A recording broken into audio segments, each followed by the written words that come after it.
Okay, so it's 1 minute after the hour, at least on my computer. I don't know if it's on yours as well, but maybe we can start for sure. There is around 60 of us, 65 at the moment. So let me first start with the organization, and then we'll go into the content. So today we're here to look at the randomized control trials, which is, for some champion challengers, for some experiments, A/B testing, however you want to call it. It is an interesting and advanced topic where you have to have all the ducks in a row, otherwise you don't know what you're measuring and what you're doing. It's going to take about hour and 15 minutes with Q&As. Right now, everybody's on mute, so please use the chat. If you look into your menu, you should see the Q&A button in there, and be able to put there some questions. If you have any, we'll put a Q&A at the end, and we'll answer as many questions as we can. The questions we cannot answer or unable due to time, we'll put it into offline mode, and later on you will find it answered in a published PDF version of this document in the video. There will be 3 polls during the whole time, and once we are finished, usually it happens within a week, we publish the PDF with the polls, and also we include the recording of the video with, let's say, an audio file as well. So from this perspective, those who are not here will be able to, to see it. So right now we're at the organization. We'll go through the intro, and then we start with the webinar. Once we reach the 11th hour of certain Central European time, then we move on to Q&A. And within 15 minutes, we'll be done. So let's jump right into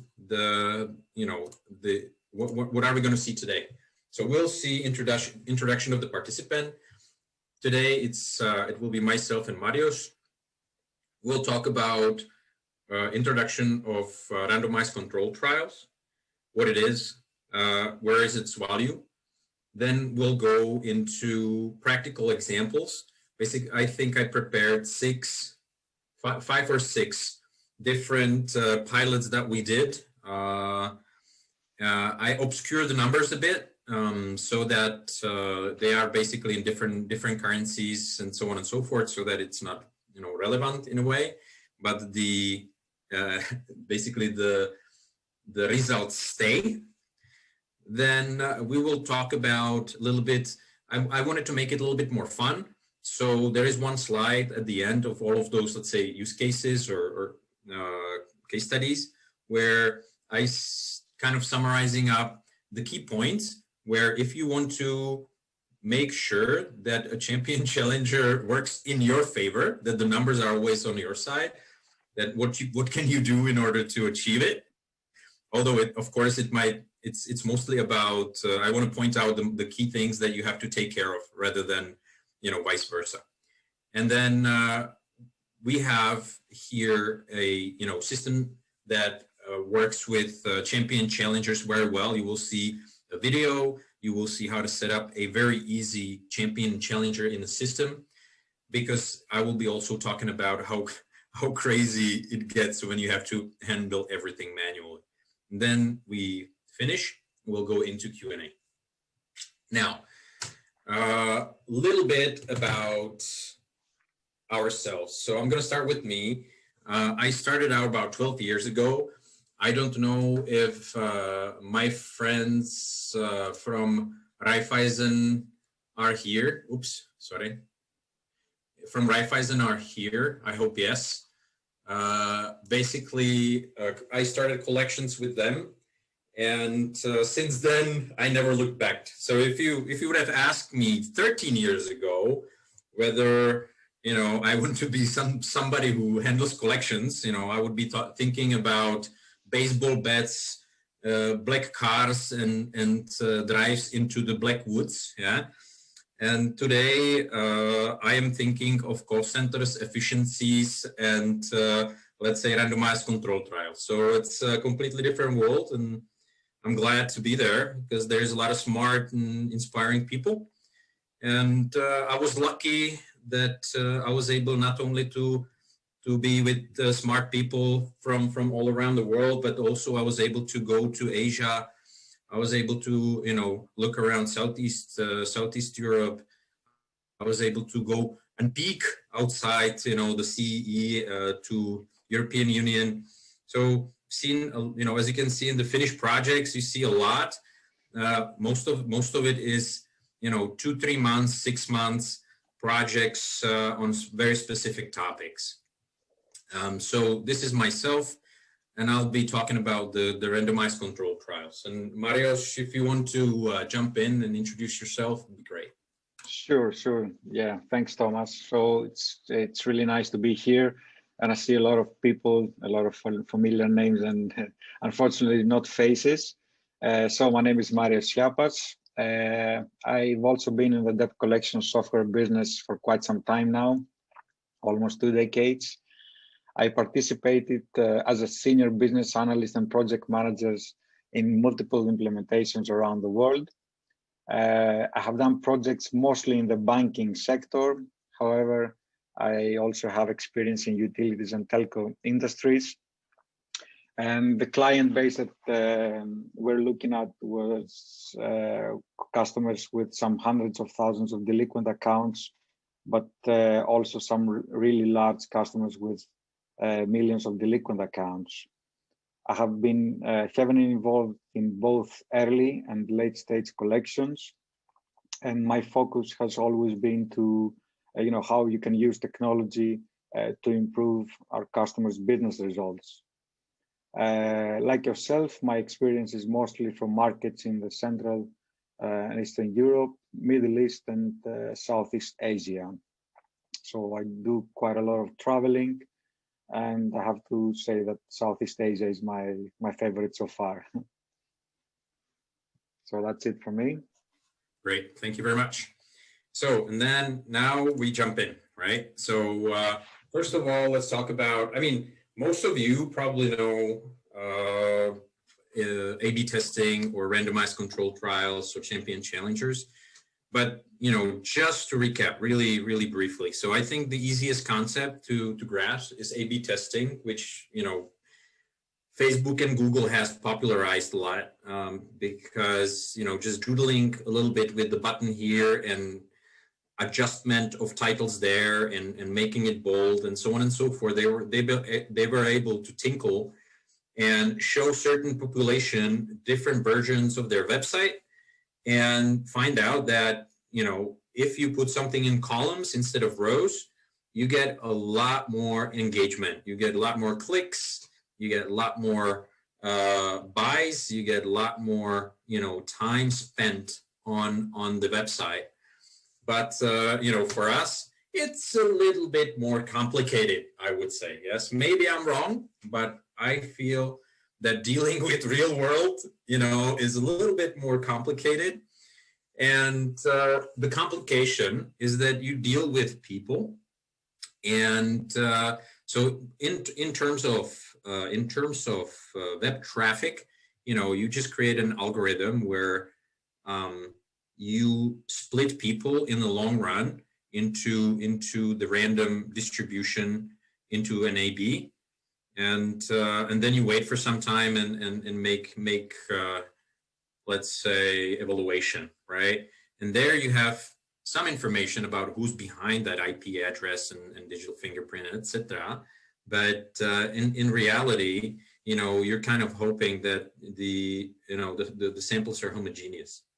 And if you're looking into people and portfolios and banking in collections, we're really we have our population is equal to those who enter collections. It's not outside of it, it's inside of it. And so making sure that there is the sample can be trusted, the sampling can be trusted, is first and foremost difficult thing to do.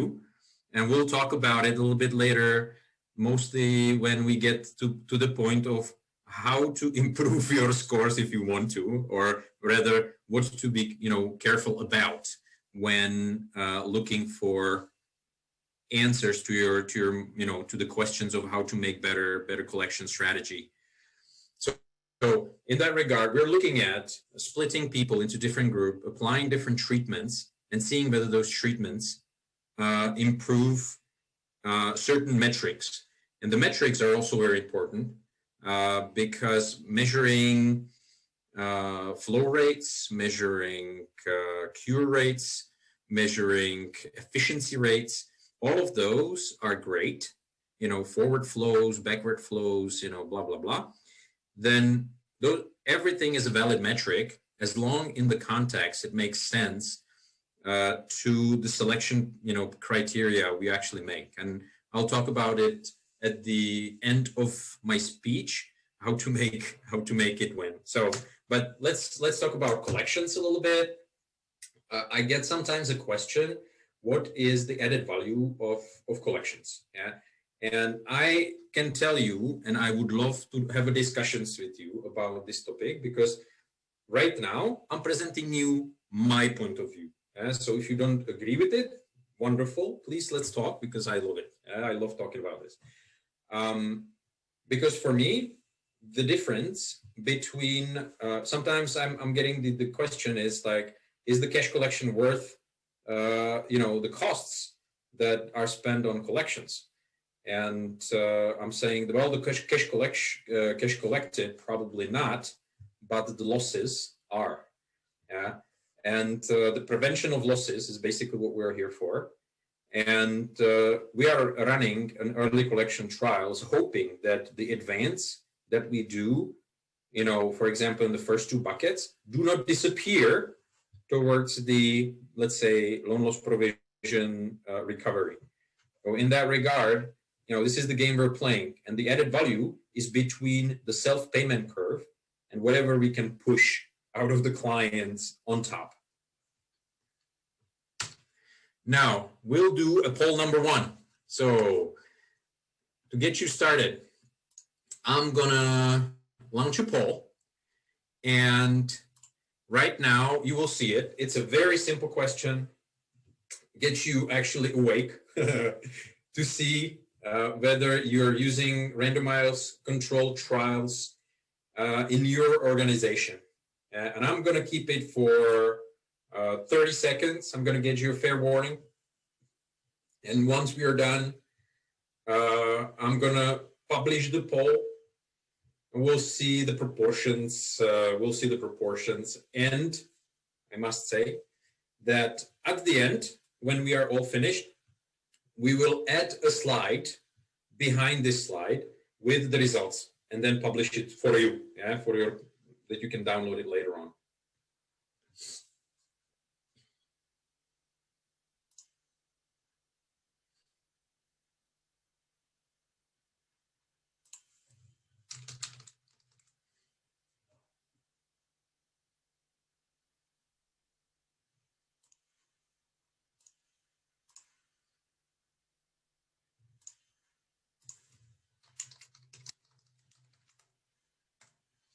Okay, so the poll I'm going to end. There's no more new incoming. So I'm going to share the results. I hope you see it. We're saying, so some 57 people have answered, and 72%, 41 people said no to this. 28% did say yes, we do. I'm going to just quick comment. If you do not do champion challengers and randomized control trials, you're probably losing some money because things change. And although, we said create the perfect strategy, is the title of this webinar. It's actually the perfect strategy is the one that can adopt to new trends, and that can, change according to new portfolio. Yeah? If you acquire worse portfolio, more cash loans, marketing strategy is different, blah, blah, blah, then maybe, some of your strategies don't work. And therefore, always trying something new is the best you can do for your recoveries. So, well, thank you very much. I will end and stop sharing, and let's move on to the different randomized control trials, champion challengers. So I wanted to do something. We start with simple, and then we go to more complicated and to different areas. Yeah. So first is a test we did many years ago. This test is like 10 years old. And basically, we were trying to test what happens if we postpone calling in the first bucket. So we selected all the cases that entered one DPD, days past due, and we divided it into 4 groups. One group we put to calling immediately. So on the first day of call of delinquency, we started telephone communication. Then the second group, we waited for 5 days, and then we put them for calling. And the third group was we waited for 10 days after the first delinquency, and then we started calling. And this is the first time where we were able to actually measure self-payment curve, which is great because that's basically your baseline.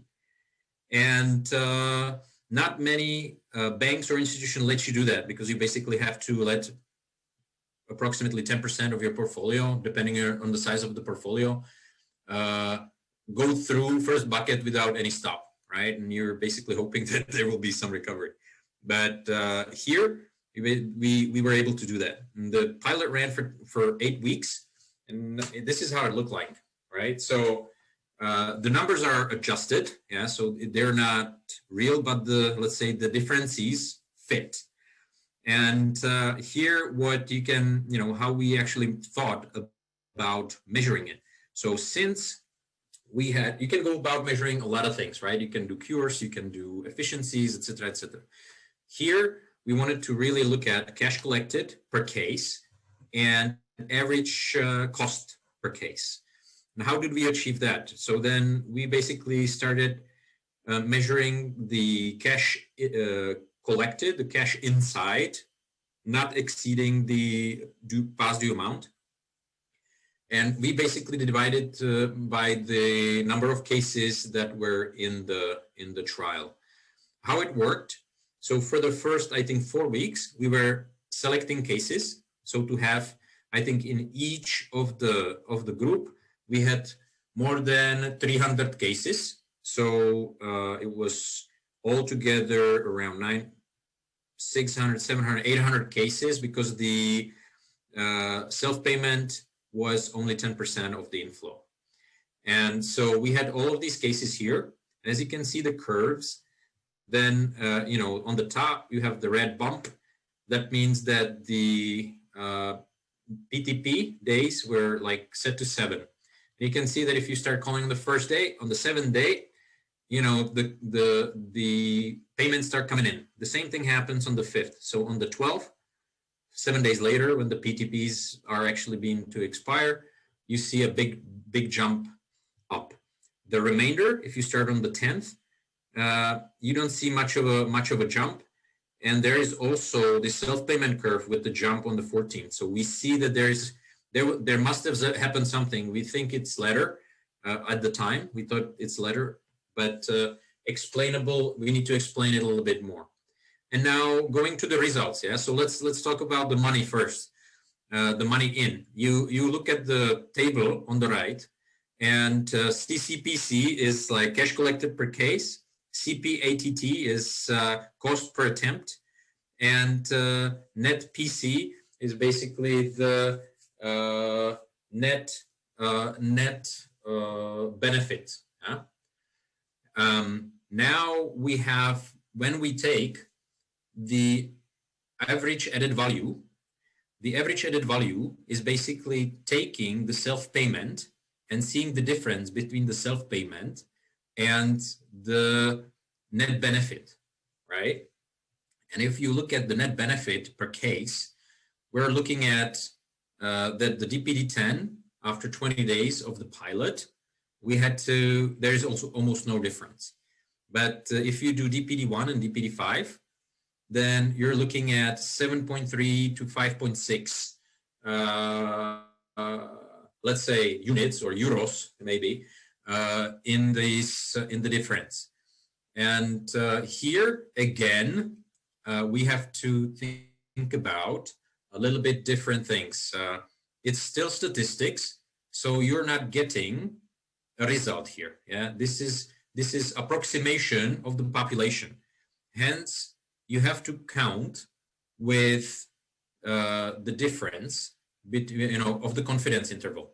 Here you can see in the net PC, I have included the bottom part of the confidence interval, this 13.6 in the brackets, is the bottom part of the confidence interval, and the 12.9 on the DPD-5 row is actually the top level of the confidence interval. And these guys do not intersect. That means that we still think that these two DPD-1 and DPD-5 calling have different results. Yeah, it's statistically significant difference. And but it's after 20 days. So I think, and this is my guess, yeah, if we measure it till 30, 35, maybe later, we might get to a point where these converge, and it makes actually no difference whether you start calling 5 DPD-5 or DPD-1. So here it is an interesting result. We still think it makes sense to DPD-1, but if we measure it further, would it hold? It's a good question that we cannot answer at the moment. I saw some raised hands. If I should look at it. Participants. Sorry, there is like 90 and I cannot find it. So sorry, I don't see the hands. We'll have to leave it. If you have Q&A, please put it in the Q&A in the chat. Yeah.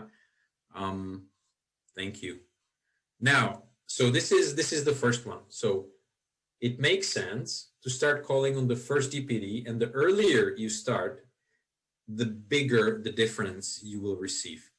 On the cost side, we basically measured it. We put all the costs per attempt because it was a manual dialing at the time. So we had to basically cover activity, the lowest level of activity. We put all, the cost, divided it by the biggest 50 or 60% of the cost is still the salary of the of the individual, and everything else is there, but we actually saw it was around, I don't know, one attempt was around 3 or 4 euros or something like that. Then you see attempt per case. So the average attempt per case, the bottom part actually says that we didn't have enough capacities. Yeah. So if you're after 20 days, your average attempt per case is 0.65, then it's good because you have some self-payment. So I think after the 20 days, you actually exhausted the full, inflow. But at the same moment, the first day is 0.1. So that means that you were able just to spin or touch only 10% of the inflow on the first day. So that means maybe a capacity problem, maybe not. Yeah. Now moving on. So this is case number 1. Number 2, we wanted to see what happens if we do more than one thing at the same time. Yeah. So right now we had all the before this case, we had all the cases between DPD-1 to 30. We divided them and test when we start calling, but then we put them into normal calling queues, did nothing different. Yeah, so the start of the calling was the only difference, in the whole strategy. Here is a completely different thing. So we had cases that have defaulted, and we try to figure it out what to do, you know, what is the best treatment we should apply to these guys. And then we wanted to, so we had three things, right? So we could either keep on calling via call center, or we move the cases to debt collection agency, DCA, or external agency, EXA, or we do so-called personal assignment, but on a dialer. So we would just, you know, sit senior guys on the side. We would put them on a dialer, and they would be spinning, but on personal assignment. That means they would know their cases, at least in some, let's say, elementary way, right? It's not no analysis, no nothing. It's just that there was different script, there was different spin, and so on and so forth. So it was just different approach. You know, I call it changing the beat from, you know, getting a call every day to somebody introducing themselves and saying, hey, I am the person you need to deal with now. Yeah. And so this was the changing the beat. And this pilot ran for 3 months. Sorry. Now let's look at the results. Okay, so if you look at it, there was some, you know, EXA changes to the letter. So sorry, there was first we send a letter to before we send clients to external agency, and then we transfer them. So on the 20th day, so you can see that the red is actually when we train, you know, the recoveries for external agencies. The blue is personal assignment, and the green is actually the call center. And what you can see, and this is for me an interesting result, yeah, very interesting result, is that you know, the external agency and the control group are similar, but once we transfer the accounts, we see a bump up. Yeah, so the calls, I think the call, it's obvious that the calls are very important to do. But what's really interesting is that if we, you know, assign, you know, personal collector that introduce themselves, and the same person called the same person again and again and again, we see there is a significant jump in the recoveries. Yeah. On the cost side, you can see actually on the table on the right side. Yeah. So again, CCPC is the cash collected per case. CPATT is the costs on attempt, basically, per case, basically. This is the bottom part. And if you look at it, then the netto is pretty good. And then you're just comparing it to the control group. And as you can see, maybe if we put the clients to external agency earlier, we might see a bigger bump. Yeah, because as you can see, the accounts were transferred to external agency. There was a sent letter, so there was lack of calls. The recovery was not so great. There is a bump up. And only after we transfer accounts to external agency, they had to work with it for some. So on the 27th, you know, day after entering this is a vintage report, 27 days after the cases enter the collections or that stage, we see actually a continuous improvement in cash collected per case. So if we did this, we see that personal assignment is much better on the dialer. So this would, like, the thing is that if you do personal assignments, just, you know, there could be a problem of capacity, right? So if you do personal assignment and it's a field visitor who needs to work the case, call, make sure that they have the field visit right, etc., then, you know, you're not going to process as many clients. But if you keep that same, let's say, productivity or very same productivity, as you can see that, you know, okay, it went up by 1.5, 1.6 euros per case, but it's still pretty good. It's still pretty good productivity there. And the net benefit is actually added value to the control group is, let's say, almost 19 euros. So in that regard, I mean, this is a pretty good result, and it kind of show us that making sure that you're changing the message during the collection cycle makes a lot of sense. It seems to me, and this is my hypothesis, yeah, so this is not a proof of anything, but this is the note in interesting if you see it, you know. I see that right now, if you change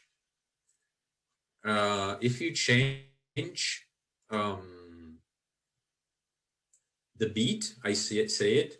If you change something, and the client and the debtor actually notices it, they start paying attention, right? So by other words, they call, and they become deaf to the calls. And then if you change something, all of a sudden that thing becomes much more effective. Okay. Now,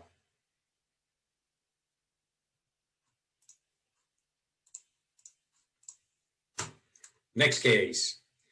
Right now we have pool versus personal assignment. This was a very long project, ran for 6 months.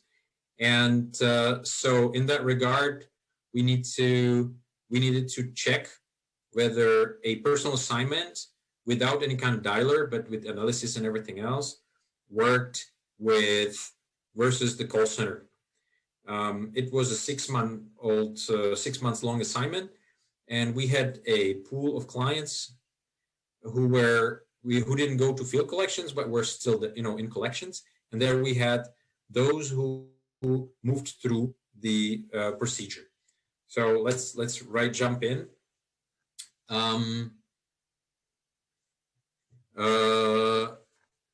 Right now, we see that there is the top and the bottom are, let's say, the two different groups. The top is the pool, and the bottom is the inflow. As you can see, they're both after 18 weeks of measurement, they were showing a very good recovery per case from the pool. And if we look at it, then the benefit was 712 units. You and I just put the different name on it that actually worked. So here we had a very specific group, yeah. So it was not the full scope, but certain cases that had to go to field visit, and we tried. This field visit was very specific. It was not the field visit we understand in Europe. In Europe, it is very thorough, 2 people, very expensive. In certain, let's say in Asia and Russia, this is usually 1 person running around having 10 to 12 people a day. Yeah. So it's a completely different story. And here, the personal assignment on the call, it was not a field visit or any kind of meeting. Personal assignment on the call with analysis and personal approach yield, much better results, statistically significant, even after 18 weeks after the fact. Now, the next thing is doodling with call center. Many of you know it, but we were fortunate enough to look at call centers with lots and lots of agents, and with the number of cases that we have to do, it was really interesting. So you can see evaluation period of 7 days, because there were so many cases that after, let's say, 1 day of calls, you had several millions of rows of data to go through. So we had to really prioritize what kind of pilots we run. We had the opposite problem from, let's say, small banks where we really struggled with statistically significant samples. Here we had the opposite problems, that if we ran it for too long, there is no technology or easy technology to actually crunch the numbers. So results.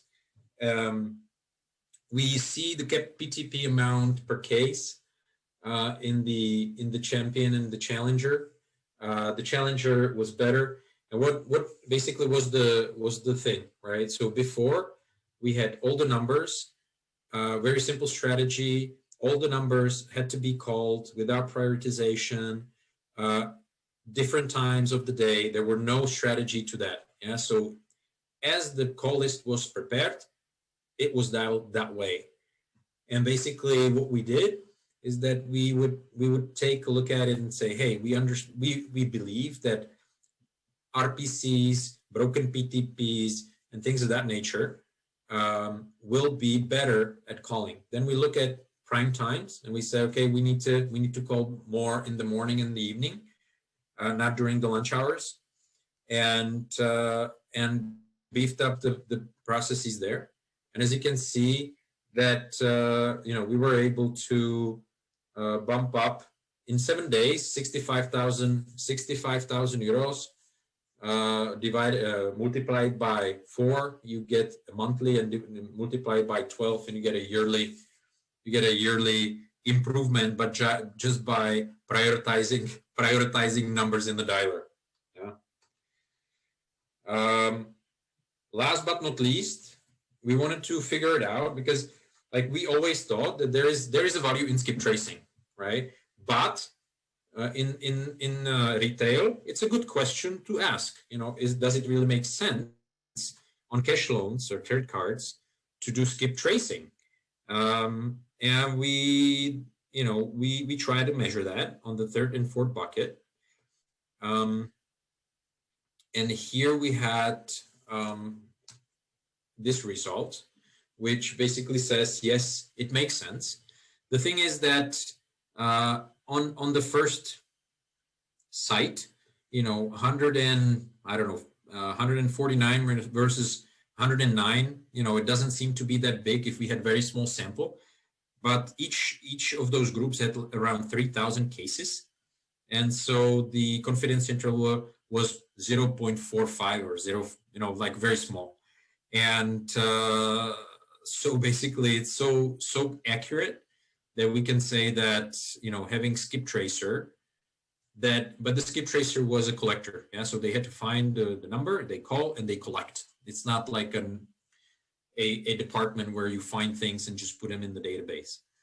And it's very interesting that by getting 3% of more RPCs, we're able to push the cash collected by 60%. So this is a great one. Now, making things going faster.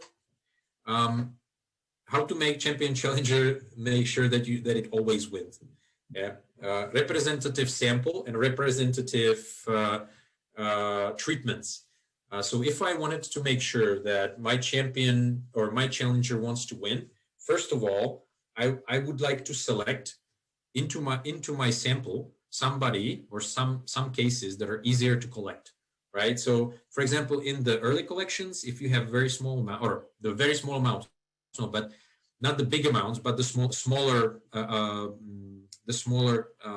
not outstanding, the past due amount, right? So if you have a very small past due amount or smaller past due amount, those are very easy to collect. So I would make sure that it's unrepresentative and I get the smaller amount.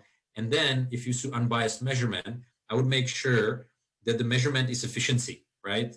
The cash in, or the past due amount in versus the cash collected. And with the small amounts and some good recovery, I would get very high percentage number. And I would be happy that, I prevail. However, it's a bias, right? The second thing is if you, for example, it's very hard to do some collector, call center things. If you choose the best collectors, you're probably gonna, the challenger will also probably win. Yeah. So please make sure that you select the collectors. If the collectors have to call and they are a key part of the champion and challenger, then you pick a representative sample of collectors as well. Yeah. So it's not just your sample, but it's your treatments that need to be representative as well. Sample size. If one mortgage in the sample differentiates between this the champion losing or winning, then the sample is too small. The bigger the sample, the better. As you can see, as you saw, if I have a 3,000 per group, the confidence interval is very small. So if you know, cash collected per case is 10 and the confidence interval is 0.5, then you know, I can have difference of only 1% and still be pretty confident that my champion and challenger are relevant, you know, different, statistically relevant. Yeah. Unbiased measurement. Yeah, there's one thing that I saw one time, seen the results of a pilot. It was actually an aggregated number, and it was the total cash collected versus the total cash collected of the control group. And then so I was curious. I looked at, you know, inside of the numbers, and I saw that the champion had 2/3 of the total inflow. Of course, then on the total cash collected, they will win. Yeah, I mean, this is simple. You have more cases, you're probably going to get more cash collected. So this was it was an interesting case to look at. But fortunately enough, even without the champion wasn't better, but the challenger wasn't as great as the original number suggested. Control over actions. This is one screw up I did actually before. What happened before? Hey, the problem was that I didn't control the texts inside, and the collectors were basically saying, I didn't do this, although the action suggested they did.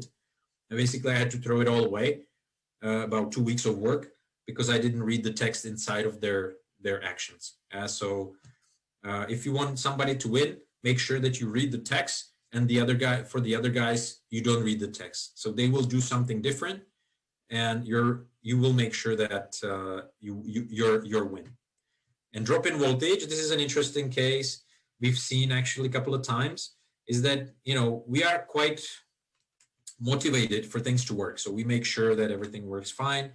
We try to hand things over, but then things go into business as usual, and you can expect drop in the results. So this is, there is actually a science about it called implementation science. Please Google it if you want. That actually goes into several lengths and several reasons and how to go around this drop in voltage. It's very interesting. Now, I'm going to do a poll number 2.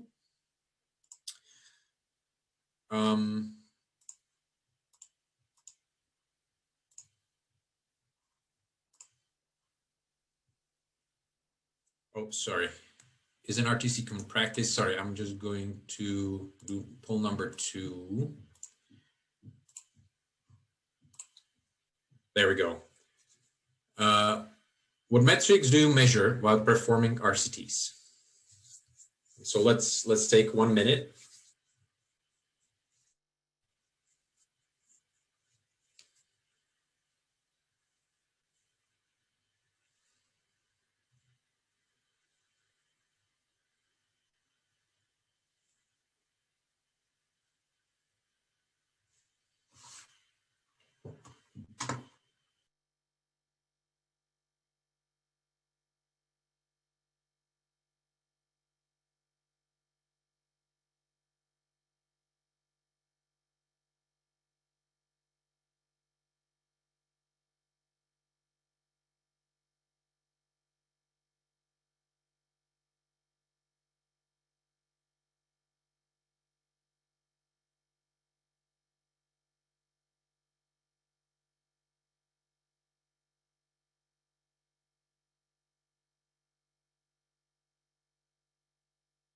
So 51%, 53%, I'm ending the poll, share the results. So 34% cash collected, 45% collection efficiency. Great. So collection efficiency is great. I like it too. Depends on what you're measuring as an efficiency. For example, I give you 2 examples. If you do it on 0-1 basis, so cured, not cured, then you may need to make sure that the sample is representative. That's number 1. The same thing happens with cash in, cash out. So you have past due amount. versus cash collected. So first of all, make sure that if it's cash collected, it's not more. Like if a client pays that, past due amount, and for example, the next installment, you're not including the next installment in the, efficiency metric.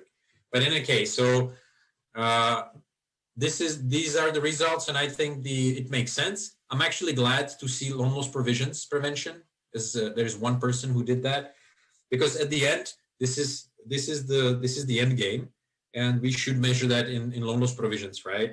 But it's very hard if you do it in early collections, then to wait, 1 year to see whether you actually did something with loan loss provisions, right? So thank you very much. I'm ending it here. And Mariusz, I have to apologize. I took most of the time, but no worries. No worries. Yeah, thanks, Tomas. Thanks. So let's dive in and see how you can actually design such randomized controlled trials using the Champion Challenger functionality of a modern debt collection software. So if we move to the next slide, Tomas, we'll see that we approach this in 5 easy steps. So first of all, it is important that you are able to segment your portfolio. So be able to apply a set of business rules in order to select which portfolio you want to apply this Champion Challenger experiment. Then on the next step, the second step, you should be able to run a simulation so that you see what is the actual distribution of accounts into the segments, and in particular to the segment that you want to apply this experiment. Then the most critical part is being able to quickly and efficiently and in an intuitive way design your collection strategy and configure all the activities that needs to take place across the timeline. On the fourth step, you need to be able to create a challenger strategy, make all the necessary adjustments, and start the experiment. And of course, as a final step, you need to have in place all the appropriate dashboards and reports, which, as we've seen earlier, allows you to measure some of these KPIs like cash collected, cost, bucket flows, etc. So let's move to the next slide. What are the different types of experiments that you can expect to do in this system? And as we've seen in the previous case studies, you are actually want to be able to change the timing or the duration of collection activities, typically phone calls to your debtors. You might want to try different channels of communication with your debtors. So either you use your call center, or you may want to use a two-way digital channel interaction with your clients, or perhaps you want to drive customers to a self-service portal. Another type of experiment you could do is you might want to change the messaging in your mass communication with your customers. We have actually seen that some of our customers who made just slight changes in the messaging of SMSs, for example, have seen a very big increase in cash collected. You may want to run experiments where you actually change the PTP due dates and see, what is the impact of this. And of course, as we have seen in previous use cases, you might want to try different account handling and different prioritization of accounts within certain queues. So you might want to select a segment and apply a pull or a personalized assignment. So moving on to the next one, these are what we consider the essential system entities that allows you to perform such experiments. On the higher level or on the more strategic level, you need to be able to configure your scorecards, define your segments, design your collection strategies, preferably using some visual tools, which we'll see later on. Then on a more tactical level, all the decisions made by the strategy actually feed what we call queues. So these queues then form the entry of some of the more operational entities in the system, like call campaigns, where you use the pull assignment to assign cases to your call center agents, or you might want to feed these queues into personalized assignments and either assign in-house or outsource through external debt collection agencies.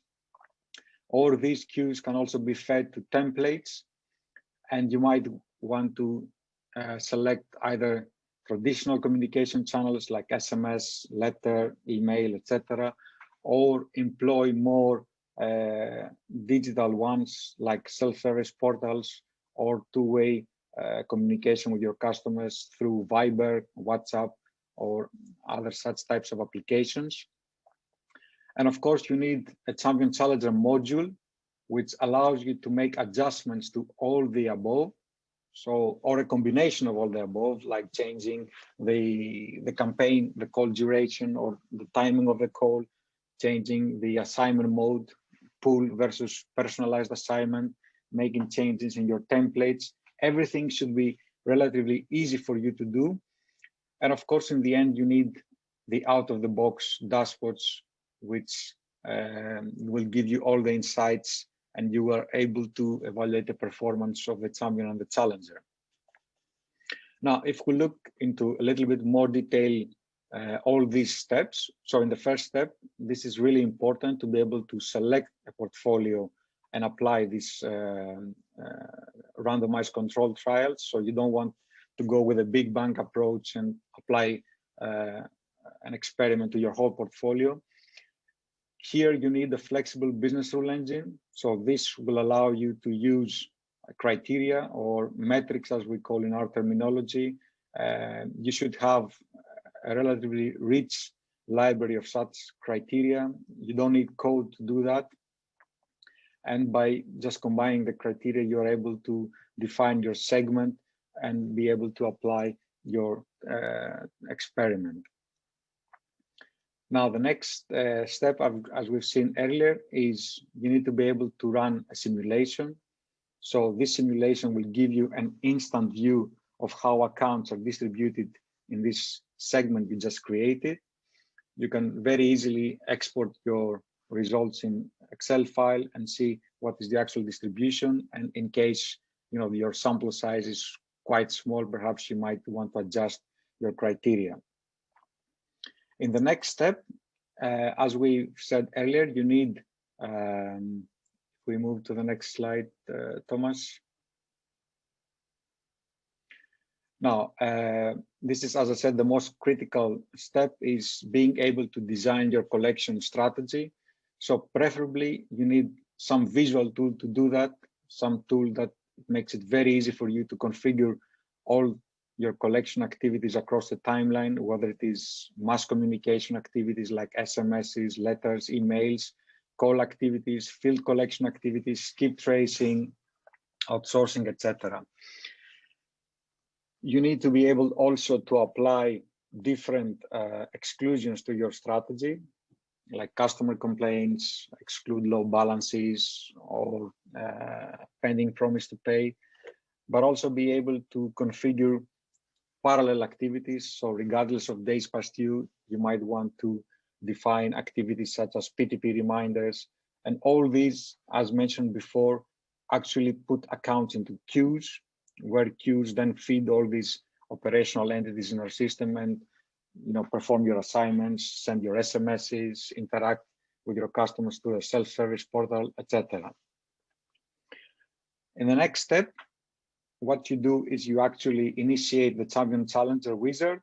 So this is just one-click wizard, which allows you to just copy an existing champion or create a challenger from another strategy in your system or from scratch.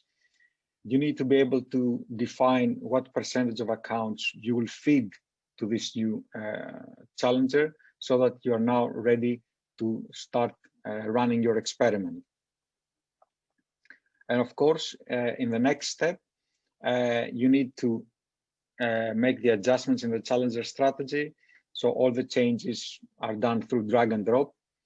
Changes will involve changing, for example, as I said, the timing of the call action or the duration. You might want to replace a simple SMS by a two-way Viber message. You might want to change the wording of a letter template, or you might want to change the due date of the PTP, or change the handling mode of the accounts, whether it is personalized or pool assignment. And as a final step, of course, you need to be able to evaluate the performance of both your champion and your challenger. And for this purpose, you need to be able to monitor a set of KPIs, as we'll see in the next slide. So cash collected or collected amount, the cost, bucket movement, for example, the percentage of accounts that have been queued, rolling forward or backward, being stable in the same bucket, and of course, kept PTP ratio and the PTP or settled amount. We actually provide, as mentioned, a set of out-of-the-box dashboards to show you just this. So this is just a screenshot from the dashboard, where you can see the performance of the champion of the different challengers in terms of average collected amount per case versus cost. Now, I think it's really important if we see this in action. So we have a video demonstration of this, and Tomas will just run the video, and I will explain how it works in practice. Okay, so Mariusz, tell me if you see the video I just shared, and I'm starting it. Yeah, sure. Just run it. Yeah. Thanks. So the first step is what we call the segmentation. Logging into the system. As a business administrator, you go straight to the administration part of the system. You go to segmentation management. This is where you define the segment that you need to run your experiment. So you just create one segment. In that particular example, we create a segment for bucket 1 credit cards. So you give the description of the segment, and then using the business rule engine, you create a new business rule, you select a segment, and then using a combination of criteria or metrics, out of the box, we offer over 400 of these criteria. You select the bucket. So this is bucket 1. You select the product category. In this case, it's just credit cards for us. And of course, you might use other criteria like the due amount or total balance or any other attributes of the account. Now, you have set the rules, you run the simulation. So after a few seconds, you receive a notification that the simulation has run, and you see that in that segment, we have 1,200 accounts, which we're going to run this experiment. Then the second step, as we've seen before, is to design the strategy. So you just create a new strategy for bucket 1 credit cards. You select the timeline metric, so actions will take place based on days past due. Then you're presented with this visual tool where you simply go and add the collection activities across the timeline, SMSs, letters, phone calls. You set up the duration of the phone call. You set up all the exclusions, like exclude the low balances, the pending PTPs, the customer complaints. This can be local exclusions or global exclusions for all your strategies. You might define all parallel activities. For example, if you want to set a PTP reminder 1 day before the promise expires, you just use this metric of days until the promise of payment, set it to 1, and this ensures that the customers will receive a reminder 1 day before the PTP expires. Now you're ready to save the strategy. Then you need to link that strategy with your segment. So you simply say that this strategy I just created is linked to the segment of credit card bucket 1.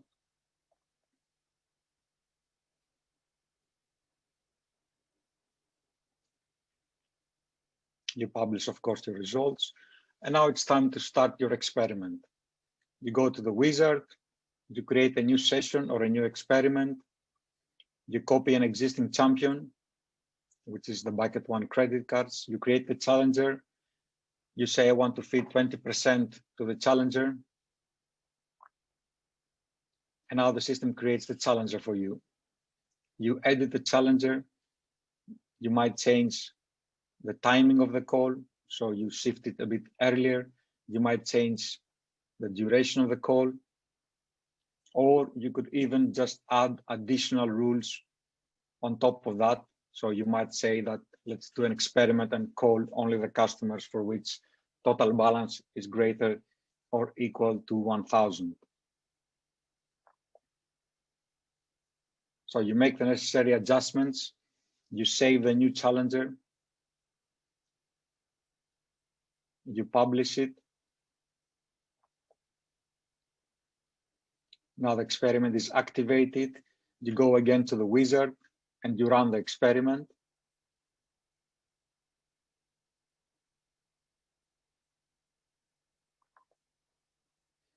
After 8 weeks or 4 weeks, or depending on the period you select, you stop the experiment, you go and you evaluate the results. So you could see the average collected amount and the cost for both the champion and the challenger.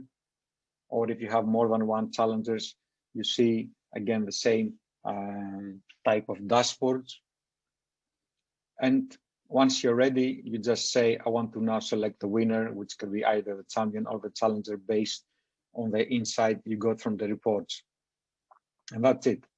This is how you can very easily do all the steps that I described earlier. You segment the portfolio, you run the simulation, you create the champion strategy, you create the challenger strategy, you run the experiment, evaluate the results, and then select the winner.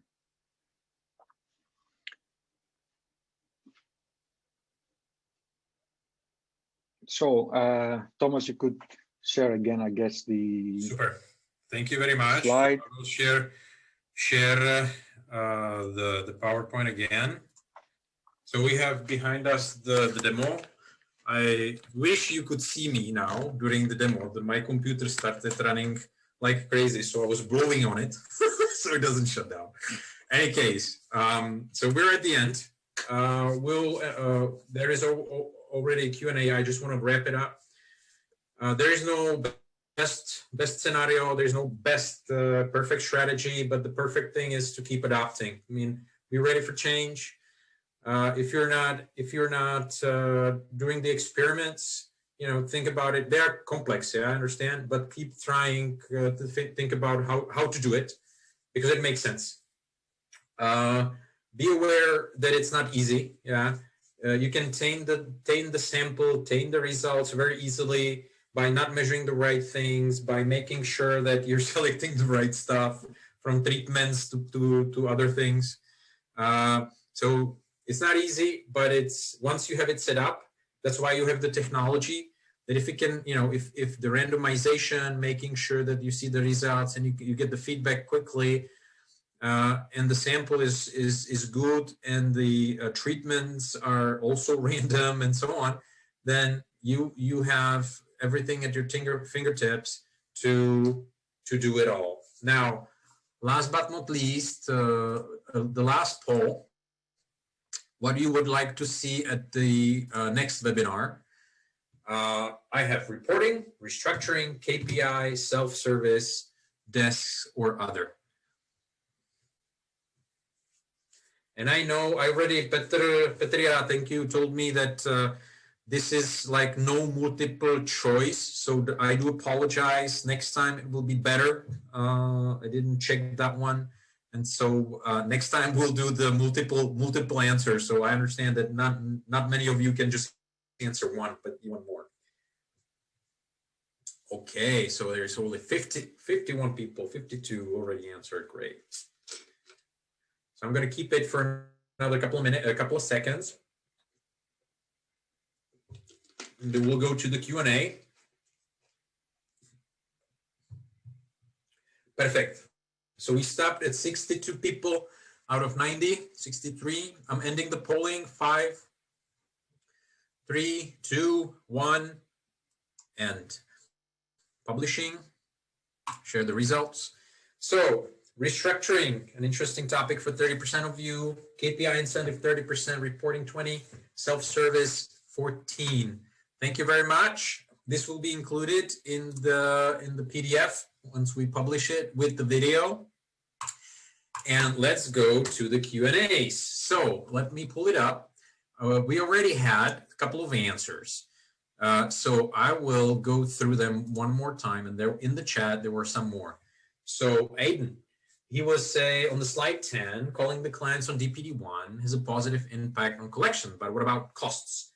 And my answer is that we actually measured it, and on the bottom there was a cost per attempt. So basically we decided that an attempt was the right action to put all the costs on. Yes, everything else stays the same. So by other words, we took the clients, we didn't stop any other actions. So letters, SMSs went.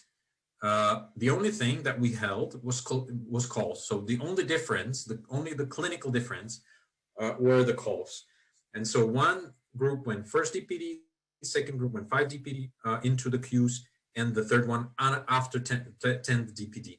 That was the only difference. So the costs were, let's say, identical, except for the calls, right? And there you could see, and maybe I'm going to go into that slide. Sorry, I'm just going to jump to it. Right here on the bottom, you could see that the red goes up and up and up from day one. So we were attempting those cases from day one. And therefore, we had larger costs. So we put, I think there was €3 per case per attempt. So if you have 0.6 attempts per case, times €3, you would get the marginal costs. And here you had the marginal benefits, which was over €70. So you could get that, you know, if you take that and say 70 minus this costs, you get the net benefit, right? Next marginal benefit. And I hope that makes sense for you. Then another one was for page 12.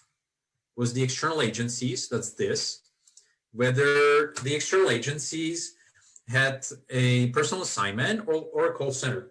And they had a call center, but it was different call center, let's say. The different call center was in let's say, worse shape than the bank call center, because they received the cases, they needed like 5 days to process it.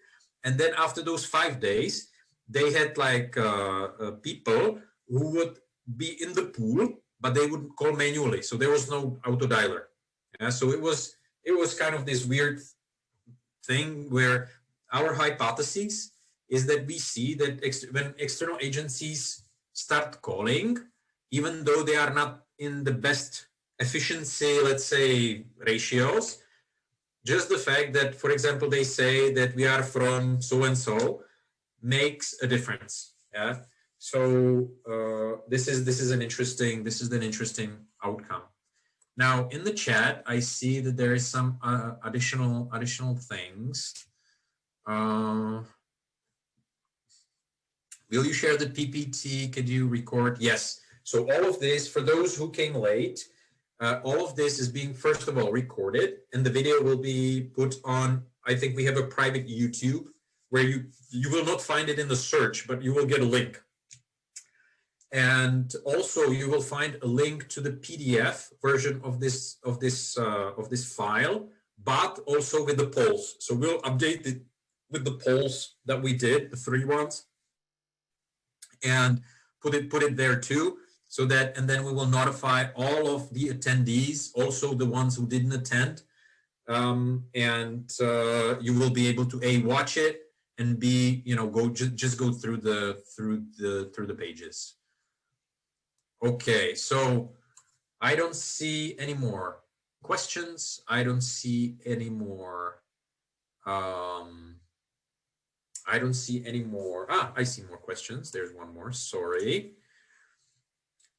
Thank you. Okay, thank you too. In evaluation, provisions make approximately 5 to 10 higher impact than cash collected minus cost of process. Do you suggest to make an objective evaluation speaking about the result, finishing? Okay.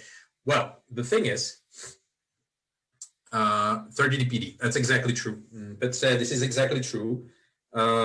We have there 20 days because we didn't have, we didn't have more time to measure because it was the end of the project for us. Yeah.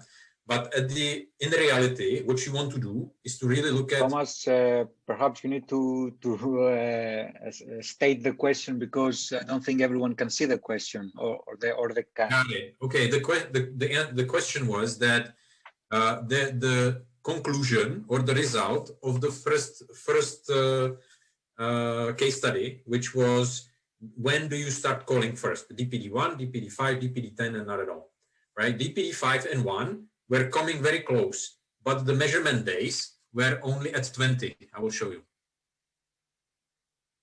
which is a very good observation. See, here you have 20 days, is the 20 days from the entry, is the final conclusion of the results. The reason why there is 20 is because we were leaving from the project, right? And we didn't have any more access to the data, etc., etc. So this was the conclusion from our perspective. However, this is a very, very good point, is that they are converging. If you see the results, they are converging. The costs are in parallel.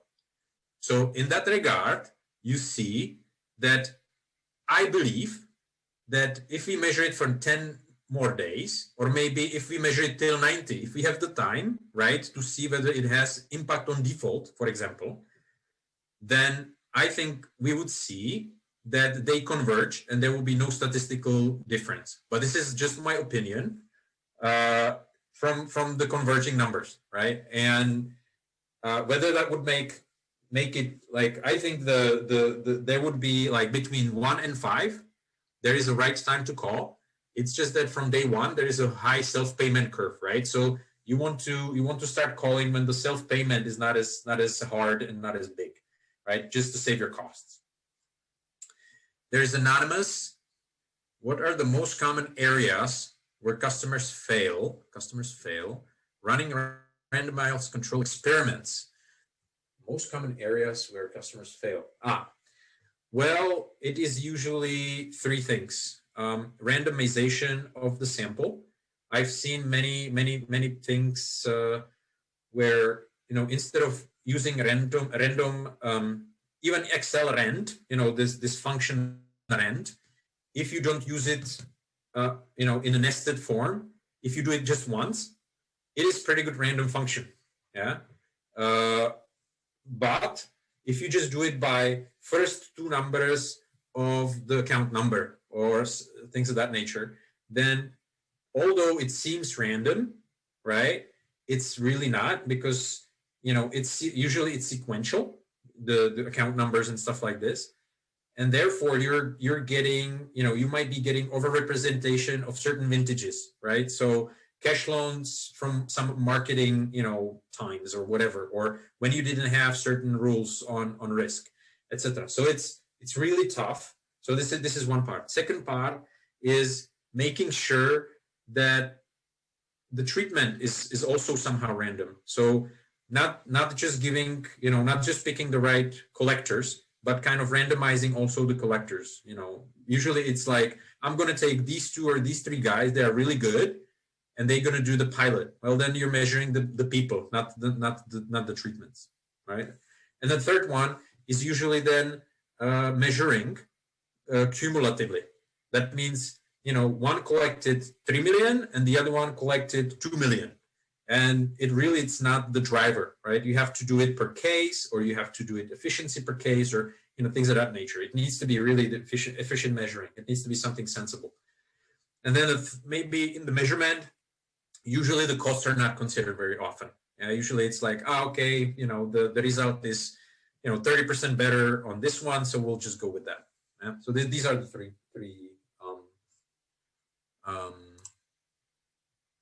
things. Now, mentioned about daily capacity for field collector.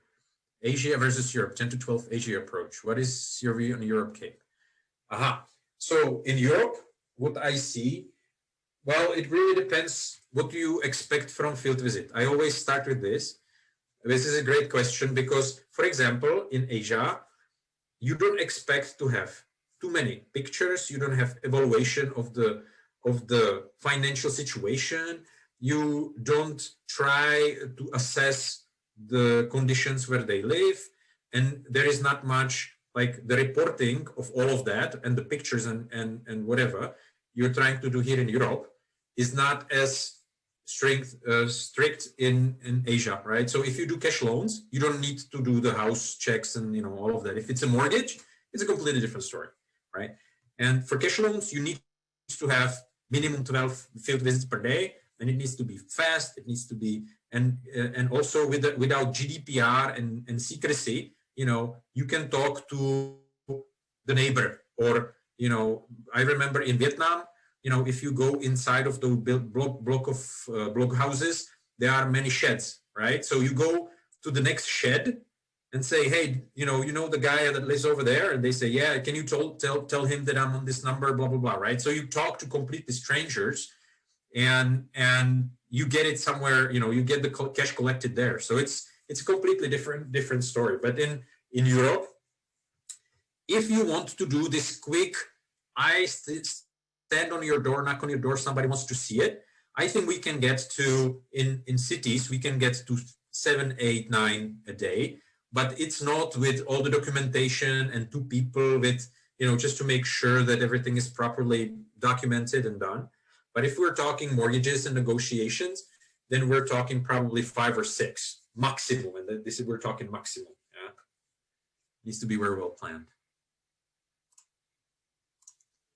Okay, I hope I answered that question. Now in the chat, I think we're overrunning quite a lot, so I do apologize. I'm going to take 1 or 2 more questions, and then I'll have to leave it for for offline, if you don't mind. Once you made champion, challenger, champion, how often it's proper to do it again? Very good. That's a great question.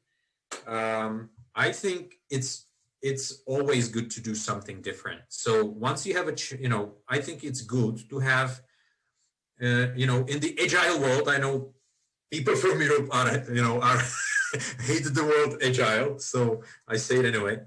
In the agile world nowadays, you have this backlog, right? And I think it's a good. Let's forget agile. Yeah? Just having a backlog of things you want to change is a good thing. So if you have a new champion, that just improved your collections by percentages, you should have a list of an Excel of 5 additional things that you want to test, again or new, right? And that is what I would recommend. It's not retesting whether this is better or not. If the results are close, yeah, you might just choose not to implement the challenger, right? If you feel that it's not conclusive. But if it's conclusive and you see the better results, there's no reason why not to switch. That's number 1. And number 2 is then saying, okay, we can rethink it, but the hypothesis that if you have a dialer and then you switch to personal assignment, will actually switch to continuing with the dialer is going to be better, then you can keep on 10% of all the cases in the dialer environment.